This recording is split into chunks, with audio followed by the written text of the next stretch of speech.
Udah nyampe di Perpustakaan Pendidikan Nasional, nggak ngevlog dari rumah karena telat bangun. Tapi untungnya masih keburu sekarang 15 menit sebelum acara mulai. Hari ini gue mau ngajar soal komedi writing terutama. Gue sengaja coba share juga di vlog ini, siapa tahu di antara kalian ada yang mau jadi komedian atau menulis komedi. Let's go.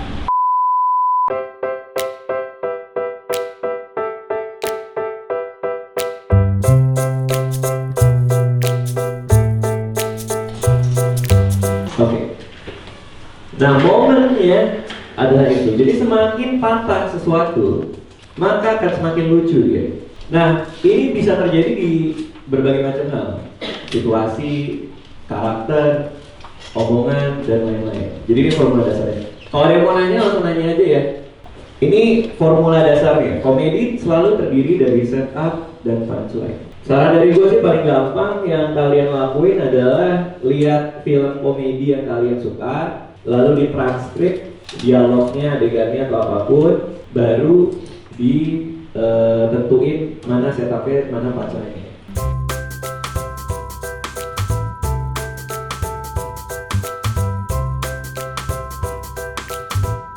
Bentuk punchline yang ketika kita kasih punchline itu ketika misalnya kita tarik itu terlalu absurd.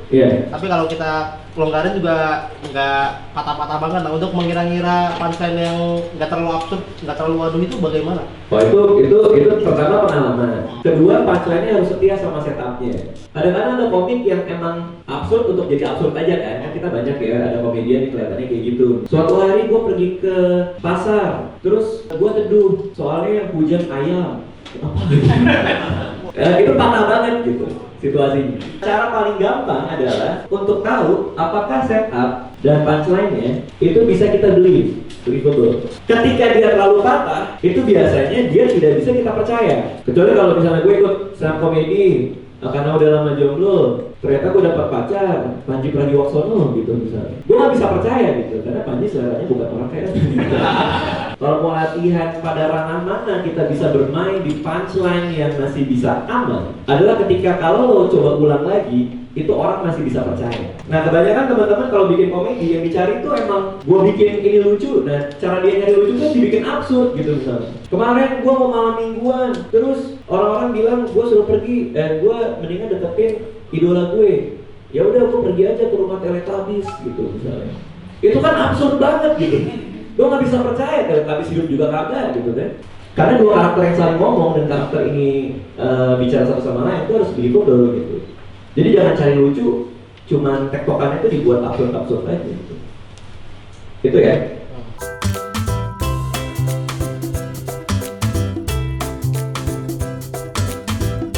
Dua situasi yang paling mungkin untuk menimbulkan kelucuan adalah satu, situasi yang membuat rasa frustrasi, dan yang kedua, situasi yang membuat karakternya merasa humiliated atau dipermalukan. Misalnya apa? Kita bikin cerita tentang pernikahan seorang cowok di mana mantan pacarnya 5 orang mabuk datang rusak gitu misalnya. Itu bisa jadi lucu tuh. 5 orang cewek mabuk gitu di ini, dia bohong apa segala macam. Karena itu akan membuat karakter utamanya frustrasi gitu. Komedi pasti akan selalu ada korbannya. Makanya tidak pernah ada sebuah cerita bahagia yang ada komedi di dalamnya. Tidak ada korban. Yang pertama kita bikin adalah karakter, tujuan, sama halangannya. Cerita itu akan kita isi dengan usaha-usaha karakter untuk mendapatkan tujuan. Supaya lucu, usaha itu harus bersifat sesuatu yang bikin dia frustrasi dan sesuatu yang bikin dia malu. Karena pada kedua situasi itu akan ada korban, yaitu karakter itu sendiri. Dan ketika situasinya itu patah, tidak sesuai dengan ekspektasi kita, maka situasi itu akan semakin lucu. Nah, secara sederhana, inti semuanya, dasarnya banget, cerita komedi adalah tadi. Gitu ya. Ada yang mau nanya lagi? Semua ide itu bisa datang dari kegelisahan. Anak-anak komunitas atau apa nih, biasanya kalau diajarin sama senior-seniornya itu selalu cari bahan komedi dari kegelisahan.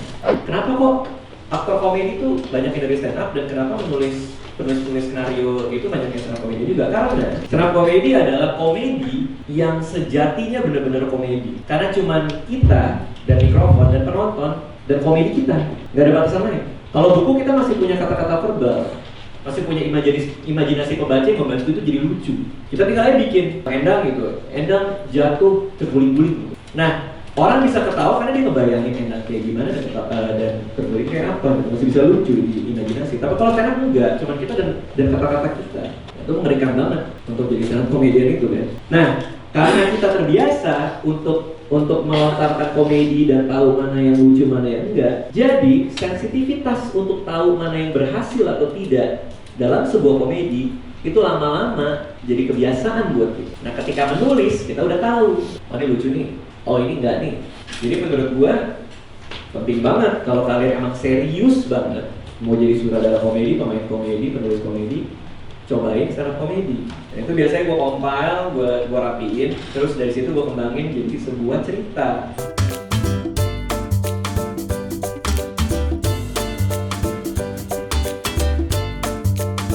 Oke, mudah-mudahan apa yang gue bagi hari ini jadi manfaat buat kalian semua ya.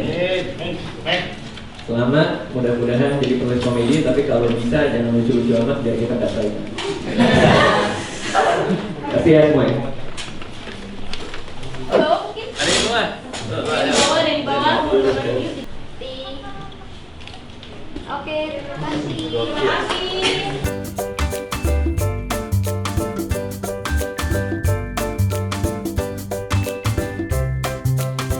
Oke, jadi kelar.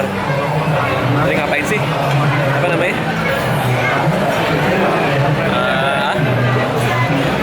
Gue lupa gue ngapain tadi. Kelas nulis ya. Sekarang makan dulu. Next kids.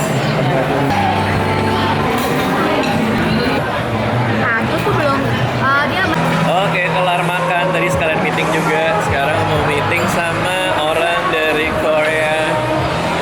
Mau ada game atau apa gitu. Nanti. So, mari kita ke atas meeting. Dan terakhir hari ini akan ditutup dengan preview film Kola Kumal draft entah keberapa. Let's go. Gila nih. Kita mau nongkrong di bawah lampu jalanan. Besarnya mau masuk vlog nggak? Nggak mau?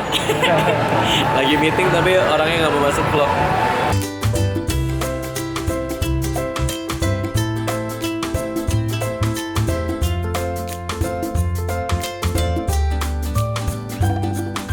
Kelar jam 2 pegong 2 pagi menuju final draft sampai picture log. Tadi kita dapat 21 menit, total filmnya itu kira-kira 95 menit, jadi masih panjang. Cuma karena udah jam 2 pagi kayaknya kita istirahat aja, besok lanjut lagi mulai jam 5 sore.